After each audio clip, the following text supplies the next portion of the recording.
It was a shocking morning when Tyler, who was sleeping next to me, suddenly leaped out of bed, his eyes glued to his phone screen. "Julia has collapsed," he exclaimed in disbelief. I was baffled. "Julia? As in your ex-girlfriend? Julia?" I questioned, trying to grasp the situation on the morning of our wedding. "Yes. She's in the hospital. I can't just sit here, I need to go." Tyler's voice was filled with urgency, contrasting sharply with the festive mood that should have surrounded our special day. I was stunned. "Today is our wedding. Tyler. Is this really the time to rush off?" Tyler was already getting dressed, his decision made. "The wedding doesn't matter right now. Julia needs me. Just cancel it or something," he said, his tone dismissive of our plans. His face was pale, his actions frantic. It was clear he was thrown into panic by the news of Julia's condition.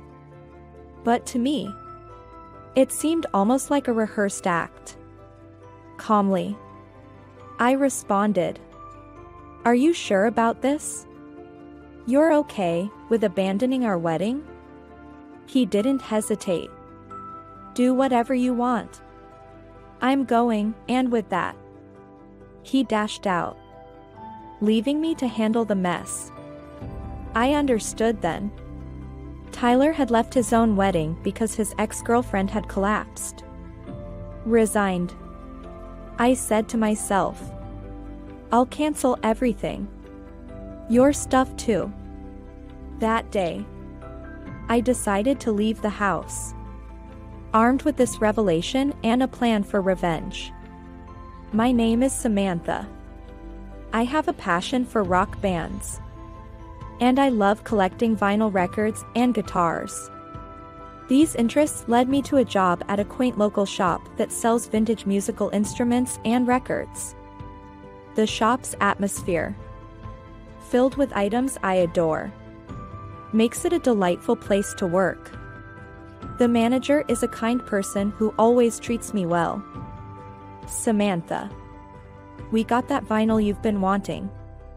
Do you want to buy it?" the manager offered one day, knowing my taste in foreign rock bands. "Really? Isn't that one super rare?" I asked, excitement bubbling up. "Yes. But since it's so rare, we only got one. However, if you're going to buy it, I'll sell it to you," he replied warmly. Grateful, I thanked him. The shop was a perfect fit for me, not only because of the merchandise but also because the interior and the manager's considerate nature toward customers made it a pleasant workplace. One day, a friend of the manager, who occasionally visited the shop, appeared. "Oh, Tyler. What's up?" I greeted him casually. "Actually, I managed to lease a good spot and have finally decided to open my own shop. I wanted some advice from you," Tyler shared, his tone reflecting a mix of excitement and uncertainty. "That's great. Congratulations. Have you decided on the layout and other details yet?" I inquired, genuinely interested in his new venture. "Not yet. That's why I wanted to hear some advice," he replied, looking hopeful and ready to embark on his new entrepreneurial journey. Samantha, the manager of our local vinyl shop, had recently asked me to handle the store alone for a while as she needed to discuss some things in the back. At the time, I hadn't really noticed Tyler much, although he had started visiting our shop more frequently to admire the decorations. Tyler was in the process of setting up his own boutique and seemed to be gathering inspiration from our layout. As his visits became more frequent, We began to chat and gradually got to know each other better. It was quite surprising yet delightful to discover that we shared similar interests in shop aesthetics and design. Tyler mentioned, "I never thought I'd meet someone who shared such similar tastes. It's really kind of exciting." I agreed, feeling equally enthusiastic about finding someone with such compatible preferences. As time passed, our acquaintance blossomed into a deeper connection. I found myself visiting Tyler's shop, which exuded a unique atmosphere that resonated with me. He had taken the advice our manager had given him and infused it with his personal style, creating a space that was both original and inviting. "It looks really good, Tyler. It has your unique touch.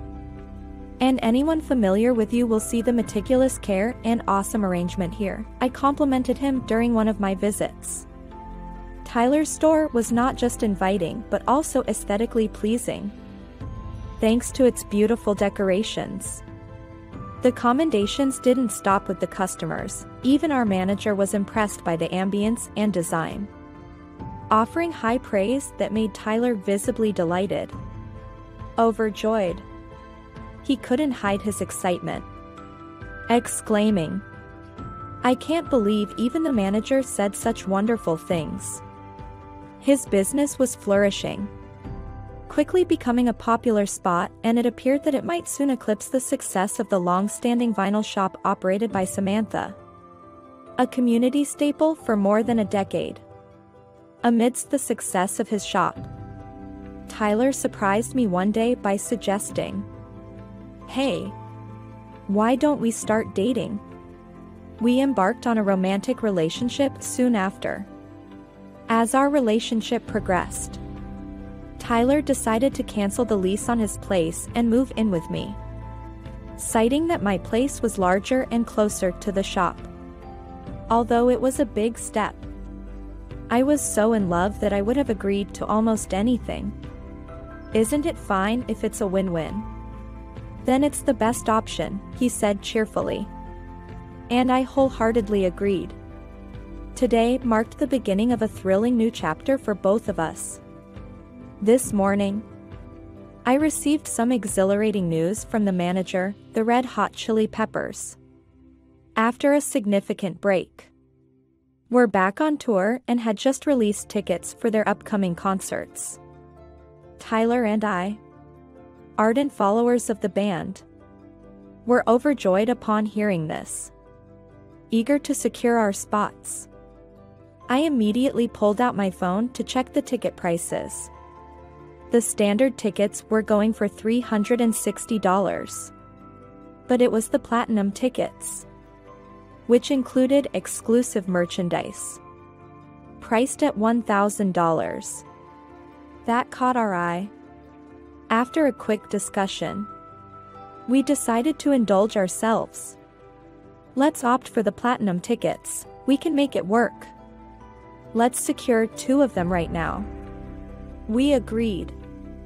With great excitement, we swiftly booked our tickets online, feeling a rush of anticipation and delight at our decision to treat ourselves to an unforgettable experience. In the midst of our excitement, Tyler turned to me and said, "Let's get married." It was a moment of pure joy and a testament to how beautifully our relationship had evolved that I was filled with joy at the thought of marrying someone who shared my interests and hobbies. However, I soon began to notice a shift in my husband's behavior that concerned me. Tyler had taken to inviting friends over to our spacious home quite regularly. While I didn't mind the company, the presence of certain female friends began to make me uncomfortable. Among the guests, there were some women whose lifestyles seemed centered around nightlife and partying. These women, often flamboyant in both appearance and personality, didn't resonate with me, making social interactions challenging. I found myself pleading with Tyler, "I understand inviting friends over, but could you please refrain from inviting women?" It makes me uncomfortable. Despite my request, the gatherings continued, leaving me feeling increasingly drained. It was disconcerting how frequently our home transformed into a social hub. Tyler seemed to notice my fatigue and, thankfully, began to reduce the frequency of his invitations. However, one friend in particular, Julia, remained a constant presence. Julia, who worked at a nightclub Tyler frequented, appeared to rely heavily on his patronage. She often remarked after a few drinks, "Without Tyler, I would have lost my job at the club." This dependency was troubling enough, but what weighed on me more heavily was a revelation she made during her first visit. With a playful tone, she mentioned having dated Tyler in high school. They both assured me that their past was just that, a past, and nothing to worry about.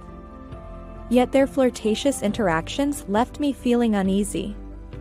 As our wedding day approached, these incidents left me feeling unsettled.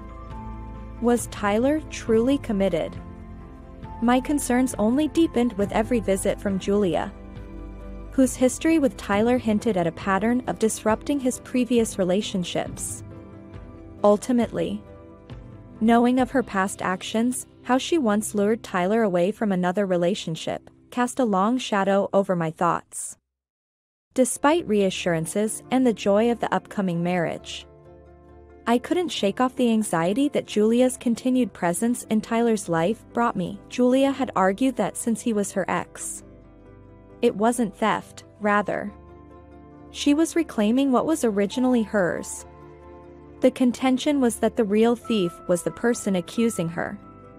She supposedly outwitted the other party, who dismissed her claim as a lie. At the time, Tyler had agreed with Julia's rationale, seemingly supporting her argument.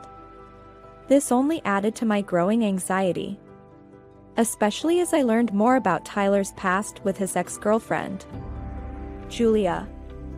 My unease intensified as the wedding preparations were in full swing. The venue was booked, invitations were being sent out, and all arrangements, including the wedding cake and the dress, were progressing smoothly. However, the thought of Tyler possibly being swayed by Julia again, potentially betraying the woman he now loves, weighed heavily on my mind. Given that we were set to marry, I wanted to believe in the strength of our bond, but the concerns raised by the manager made me uneasy. The manager tried to reassure me by saying, "I sometimes pop into his store and chat, and he seems to really love you, Samantha. So I think it'll be okay." Despite his reassurances, Tyler's behavior became increasingly suspicious from that day onward, fueling my anxiety further. I wondered aloud, "What's going on? Have you been to Tyler's store recently?"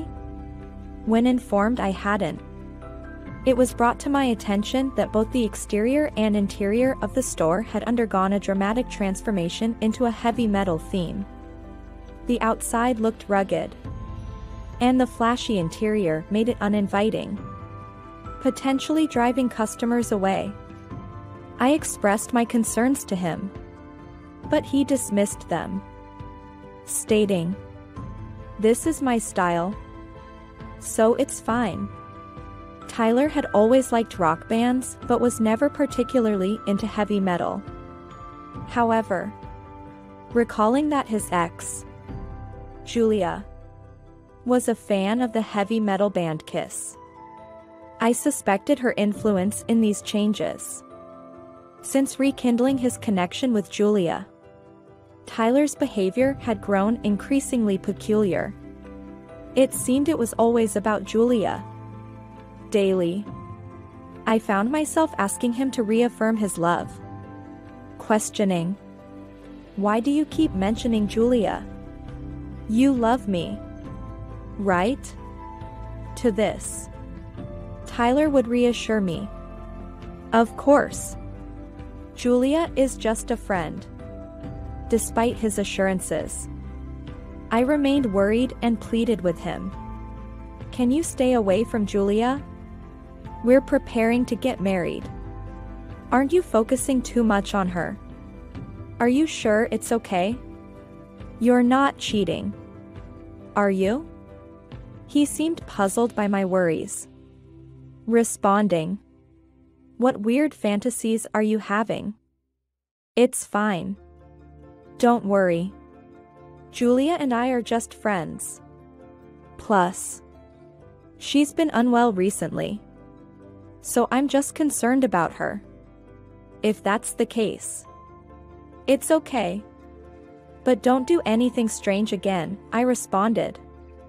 Still feeling uneasy about what I had learned from the manager regarding his past and the recent changes at the shop. Sales at the store have been declining, which seems to have put Tyler in a foul mood.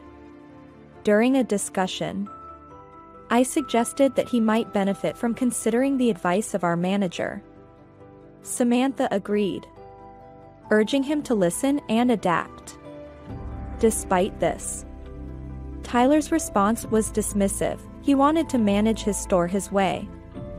After that conversation, Tyler's behavior towards me changed. He became quieter, often had a sullen expression, and seemed irritable all the time. It was a stark contrast to the cheerful person he was when we first started dating. I found myself increasingly puzzled by this shift in Tyler's demeanor. Was this his true personality? Or was it influenced by his friend Julia? My doubts about him grew, and I found myself constantly worried. Every time I went to work, I would end up voicing my concerns to the manager, who tried to reassure me by promising to help if needed. As our wedding day approached, Tyler's indifferent attitude only heightened my anxiety. The day before our wedding, he abruptly announced he was going out for a drink with a friend. Despite the timing, our wedding was the next day. He reassured me it was okay, since the ceremony wasn't until the afternoon. He left so suddenly, and I couldn't help but feel suspicious. Was he really with a friend? That night, Tyler came home around 1 a.m. He skipped his usual shower and went straight to bed, reeking of perfume, a scent I recognized as Julia's favorite. Lying next to him, pretending to sleep. My suspicions of infidelity seemed confirmed. I was furious, feeling betrayed even as our wedding loomed over us. Yet, I remained silent, my mind racing with thoughts of the impending ceremony and how to face our families if things went awry. I spent the night restless, plagued with worries about the wedding. How could I handle any surprises Tyler might bring? Both our parents would be there. The thought of explaining any mishaps filled me with dread. Then, the next morning, as I was still tangled in my anxieties, Tyler's phone began to ring incessantly. This disturbance seemed to be yet another ominous sign of the chaos that might unfold on what should be the happiest day of our lives, after a restless night without sleep. The name of Julia suddenly flashed across Tyler's phone screen. It was our wedding day, and the sight of that name set off alarms in my mind. What could Julia possibly want today of all days? Just as I pondered this, Tyler noticed the incoming call and picked up the phone. His voice trembled as he answered. Hello? What? Julia has collapsed? I was perplexed because it was Julia herself calling. While I tried to make sense of this, I overheard Tyler's conversation. He abruptly ended the call and turned to me, his face a mask of panic. It's terrible. Julia has collapsed, he said. Julia? His ex-girlfriend? I sensed that Tyler was putting on an act. His panic seemed forced. His words overly rehearsed. It was clear to me that he was eager to see Julia, using her supposed collapse as a pretext. I can't just sit here. I'm going to the hospital, he declared. I was stunned. What are you thinking? Today is our wedding day. This is not the time for this, I protested. But the conversation grew more absurd by the minute. If he was so desperate to see Julia, then perhaps he should just go. I had spent the entire night wrestling with a difficult decision. Today was the day I needed to make a choice. I could no longer just watch as Tyler fell under Julia's manipulative influence, her erratic behavior seemingly wiping away the love he once had for me. In a moment of frustration, Tyler exclaimed, "Just cancel it. Julia is more important than the wedding," clearly showing his willingness to abandon our plans. He seemed oblivious to the significant implications of canceling a wedding at the 11th hour. "Fine. Do whatever you want. Just cancel everything," he remarked indifferently. That was the final straw for me.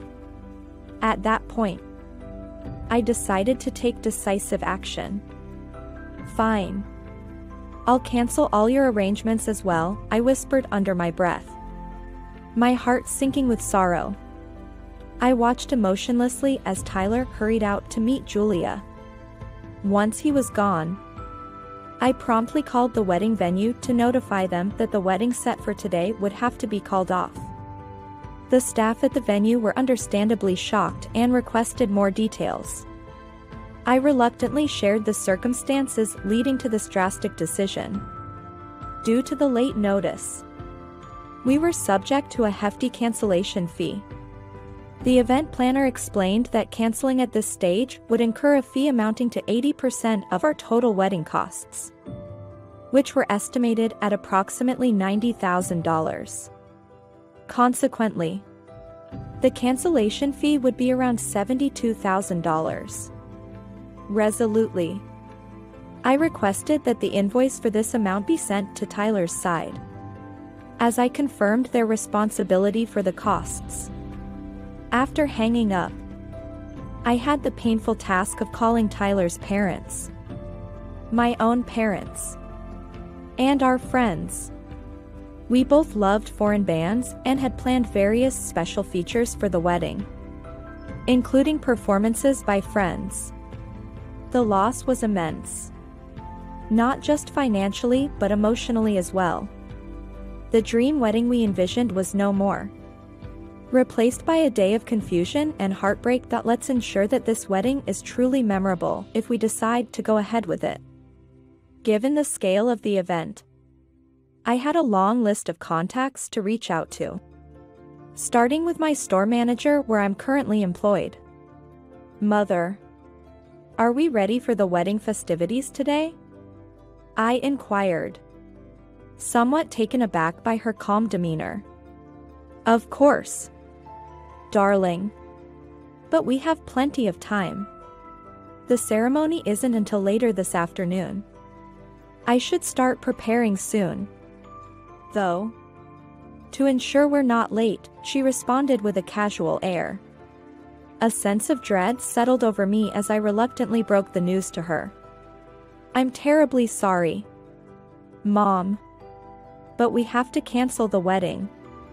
Her expression shifted from relaxed to shocked as she urged, "What? Can you please clarify what's happened?" I proceeded to explain the unfortunate turn of events involving Tyler's unresolved issues with his former girlfriend, Julia, which had unexpectedly come to light, impacting both my mother and me significantly. "Mom, if I had foreseen this, I would have called it off earlier. I didn't want to believe it until the last possible moment," I admitted. Clutching onto hope had been my downfall. I genuinely believed Tyler's declarations of love, I admitted with a heavy heart. My mother's face softened as she processed my words. And she offered her apologies. You were acting on your beliefs and your love. I should have been more compassionate in my initial reaction. I'm sorry. When we brought my father into the loop, his anger was palpable. I will have a serious conversation with Tyler about this debacle. When he approached us to ask for your hand, he seemed sincere and respectable. If he's allowing himself to be swayed by such reckless influences, perhaps he isn't the man we thought he was. He and that woman are well suited, it seems. I need to speak with him directly, he declared, his voice firm with resolve. I had anticipated my father's fierce response, which is why I had avoided discussing the matter over the phone. Agreeing with his stance, I promised. I will bring Tyler here to talk with you both face to face. Next on my list was to inform Tyler's mother about the situation. As I dialed, I felt the gravity of the scenario sinking in. While calling Tyler's parents, his father picked up. I explained the cancellation and the reasons behind it. His reaction was explosive, confirming my worst fears about Tyler's entanglement with Julia. I'll handle Tyler immediately, he assured me. Samantha, please make sure to inform anyone else who might not yet know. My parents and in-laws took the responsibility of informing our relatives and friends about the cancellation. I focused on contacting friends our parents might not know, ensuring everyone was informed. Finally, I called my manager. I'm sorry, but the wedding today has been canceled, I said, trying to keep my voice steady. Canceled? Did Tyler mess something up? My manager inquired. After explaining the situation, he responded, I see. I was concerned, but it turns out my instincts were right. He revealed that after Samantha mentioned Julia, he had asked some of Tyler's other friends to gather more information, which confirmed that Tyler and Julia were indeed still involved. This revelation was bitter and confirmed that canceling the wedding, though painful, was the necessary course of action. I was left to manage the fallout from what was supposed to be the happiest day of my life, now turned into a complex web of heartache and betrayal, as Samantha had found out from mutual friends that the decision to cancel the wedding had been made well in advance. It seemed that it was a mutual decision between her and Tyler, as they had taken the time to align their stories. Initially, Samantha thought it was a joke and never expected them to actually follow through with the cancellation. Feeling guilty for not informing earlier, she apologized, but was reassured that getting the information in time was actually a stroke of luck. After learning about the cancellation, Samantha contacted all their friends to smoothly relay the news of the wedding being called off. She then made one last call to customer service to inquire about canceling her reservation for Red Hot Chili Peppers Platinum tickets, which were quite expensive at $1,000. Fortunately, the concert was still some time away and only reservations had been made, so the cancellation was processed without any financial loss.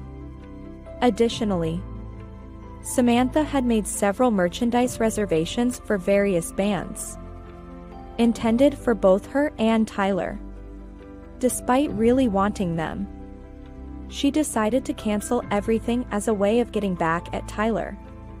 Though it pained her to do so, she couldn't bear the thought of Tyler enjoying those items without her.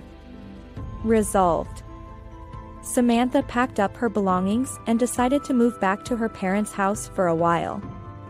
Upon her arrival, her father immediately sensed something was amiss and asked about Tyler, signaling his intent to call him, as he wouldn't be satisfied until he spoke to him. The day had unfolded in a whirlwind of stress for Samantha as she tackled the arduous task of calling off her wedding and handling the cancellations of related arrangements. As dusk settled, a text from her future father-in-law came through, notifying her of his discussion with Tyler. Though Tyler himself had remained conspicuously silent the entire day. Just as the evening was quieting down, an abrupt clamor at the front door disrupted the calm. It was early in the morning when the doorbell echoed through the house, accompanied by a stir of voices outside. When her father swung the door open, the scene before them was chaotic. Tyler stood there, looking worse for wear with visible bruises marring his face, leaning heavily on his father for support. Beside him were his parents, their family manager, and Julia, who seemed to be in a tense state, held back by the manager. It soon became apparent that the events had escalated following Samantha's earlier phone call. Tyler had faced a harsh confrontation with his father that resulted in his injuries, and the group had been somewhat coerced into making this early morning visit to offer their apologies. Stunned by the sudden turn of events, Samantha could barely comprehend the situation as her father, with a swift assessment of the unfolding drama, ushered everyone into the living room. His intention was clear: to provide a space where they could discuss and perhaps untangle the knotted circumstances that had led to this unexpected confrontation. My father-in-law felt compelled to apologize for the chaos. But in truth, were Julia and our son not the principal offenders? It baffles me what they were thinking. It turns out they had even plotted to call off the wedding. You had the audacity to toy with my daughter's feelings. I will handle this matter myself. Be prepared. When my father confronted Tyler, his imposing demeanor was palpable. Once a notorious gang member in our hometown, my father had a fierce reputation. He even had a history of skirmishes with law enforcement and was incarcerated for his actions.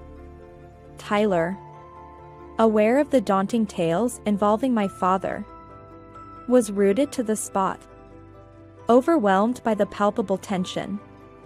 You're to blame. Get ready, declared my father-in-law, stepping aside to let Tyler face my father directly. My mother-in-law watched the unfolding drama with a stoic acceptance, as if she had anticipated that Tyler might be hit.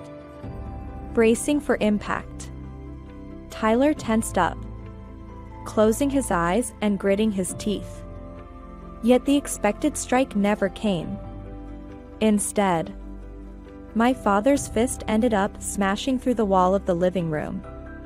Amid the scattered plaster, Tyler quickly muttered an apology, agreeing to pay for all the expenses from the canceled wedding as listed in the invoice, to end things with Samantha, and to steer clear of such reckless actions in the future.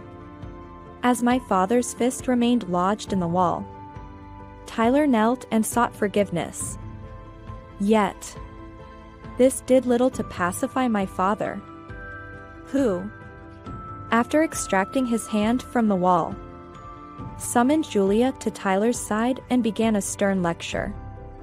Samantha had confided that this wasn't the first time Julia and Tyler had caused trouble due to their ill-thought actions. Especially you, Julia. What is your rationale? Can't you let Tyler go? Overwhelmed by my father's intensity, Julia and Tyler could barely respond. Julia had harbored feelings for Tyler since high school and found comfort in his acceptance when she started working at a nightclub. Initially unpopular and fearing for her job, Julia's fortunes turned as Tyler's frequent visits boosted her popularity, allowing her to retain her position. Unable to sever her emotional ties to Tyler, she had interfered with his impending marriage. Yes, I couldn't bear the thought of losing Tyler, Julia confessed. Tyler, on the other hand, had pledged to marry Samantha but jeopardized everything for Julia.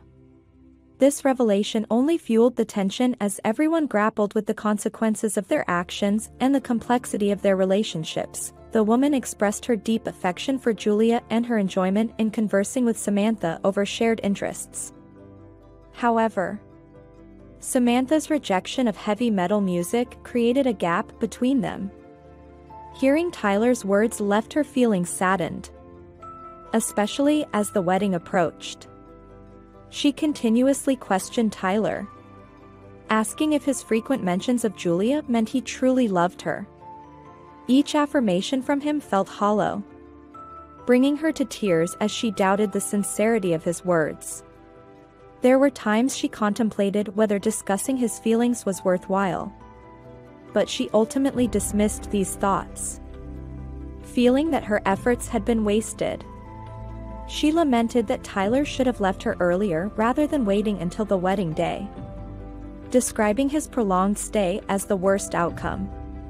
She attributed the messy situation to Julia's manipulative nature, believing Julia felt threatened by anyone trying to take her place and would go to great lengths to sabotage them.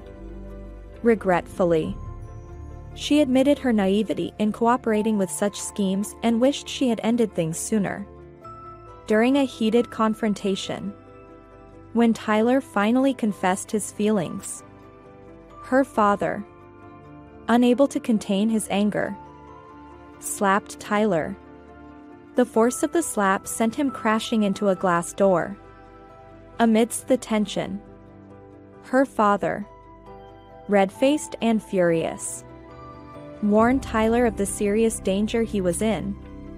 Tyler sought refuge behind his father-in-law, recognizing the severity of the situation and contemplated a tactical retreat. His father-in-law, disinterested in managing the fallout, coldly instructed him to handle the mess he created. As the situation escalated, the manager presented an envelope containing damning evidence of Tyler's infidelity, which he no longer deemed necessary. Upon examining the contents, she found shocking photos of Tyler and Julia entering a hotel and in intimate poses in bed. These revelations confirmed her suspicions and deepened her despair, leading her to resolve to sever all ties with both of them. Witnessing the photos, her father's fury intensified, leading to another physical confrontation with Tyler, further complicating the already tumultuous scene. In the quiet of an early morning, I witnessed a scene unfold that would change everything. My father sternly escorted Tyler to the front porch and, with a firm push, expelled him from our home. The message was clear in his piercing gaze: Tyler was to leave immediately without a word exchanged. Following close behind was Julia, who faced the same unceremonious exit at the hands of my father. In the heat of this moment, I remembered I had already taken the drastic step of canceling all the concerts and merchandise we had jointly booked. Tyler, you were the one who insisted on canceling everything, I reminded him sharply as he stood there, taken aback, his eyes wide with a mix of shock and an inability to respond. Perhaps it was the imposing presence of my father that left him speechless, and he soon turned and walked away. I thanked my father, vowing aloud never to get entangled with someone as unreliable as Tyler again. Later, I received a text from Tyler confirming that he had settled all the fees associated with our wedding's cancellation. Sharing this news brought a sigh of relief from my parents and our manager, though the manager's expression remained clouded with concern. Curious, I later visited Tyler's store, only to find it unchanged and observing a dwindling number of customers. Tyler had warned that the business might not survive, a self-fulfilling prophecy from ignoring sound advice. Despite our strained relations, I couldn't shake off my concern for him. After all, Tyler and I had been close since high school, The manager, who had known Tyler since our school days and was familiar with his social circles, confided that most of Tyler's friends were fair-weather friends, distancing themselves after the recent debacle. This left the manager as one of the few still involved in Tyler's life. Tyler, though outwardly tough, was quite sensitive and easily influenced by Julia. Each breakup plunged him into a week-long depression, a cycle that seemed unending. Recently, Julia had ended things again, leading Tyler into another downward spiral. It was a pattern too familiar. Julia would quickly lose interest whenever she met someone new, despite Tyler's unwavering loyalty, which often left him manipulated and hurt. Following the latest breakup, Tyler's store suffered immensely and eventually shut down. Burdened with debt, Tyler faced bankruptcy and, to make matters worse, filed for damages, which added to his financial woes. Disowned by his father amidst this turmoil, Tyler was forced to start anew, securing a job at another vinyl shop where he now worked diligently to repay his debts. Reflecting on Tyler's situation, I couldn't help but feel a mix of emotions. It was a harsh reality for someone who had once been so integral to my life. Julia has returned to him once again. Tyler, the new boyfriend she had found, turned out to be very abusive. After enduring a terrible ordeal and ultimately being abandoned, she reached out to Tyler, hoping to rekindle their relationship. However, the scars from a previous wedding fiasco had left Tyler deeply traumatized, and he found himself unable to recommit. As a result, he distanced himself from her, leading both of them to face their own forms of anguish. It seems they both got what they deserved. Following their breakup, the lives of both Julia and Tyler took a turn for the worse.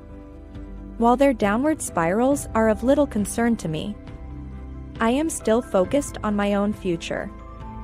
I remain hopeful about finding love and getting married again. That's why I am committed to self-improvement, working diligently every day. I am dedicated to enhancing my charm and appeal, aiming to attract someone new who will sincerely reciprocate my feelings. With this aspiration fueling my daily efforts, I continue to dedicate myself to my job and my personal growth, trusting that my dedication will eventually lead me to the love I seek. Do you have any thoughts after hearing the above story? Tell us in the comments section. We'd like to hear your thoughts. That's for today's story. Please subscribe and give a thumb up. See you next time.